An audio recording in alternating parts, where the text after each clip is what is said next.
आज का सवाल सिर्फ आरक्षण का नहीं है, सवाल है समानता के उस सिद्धांत का जिसे हम समाज के हर हिस्से में लागू करने की बात करते हैं। जब शिक्षा में समानता की बात होती है, रोजगार में समान अवसर की बात होती है, तब हर व्यक्ति को बराबरी का अधिकार चाहिए।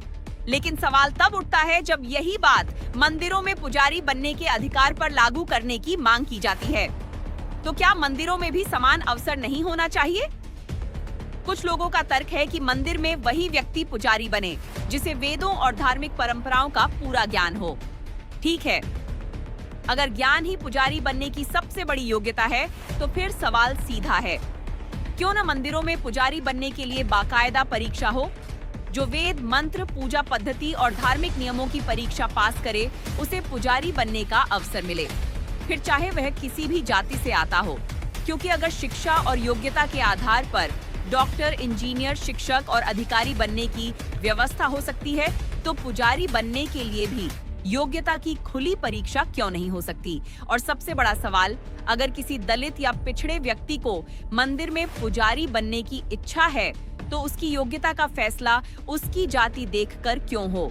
क्या संविधान का समानता का सिद्धांत मंदिर के दरवाजे पर जाकर खत्म हो जाता है?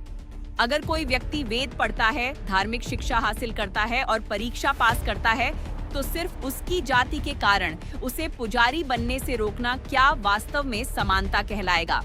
ये सवाल किसी धर्म के खिलाफ नहीं है, ये सवाल किसी व्यक्ति के खिलाफ भी नहीं है। ये सवाल सिर्फ इतना है, अगर योग्यता जरूरी है, तो योग्यता की परीक्षा सबके लिए समान क्यों नहीं? मंदिर किसी एक जाति की जागीर नहीं, बल्कि करोड़ों लोगों की आस्था का केंद्र है।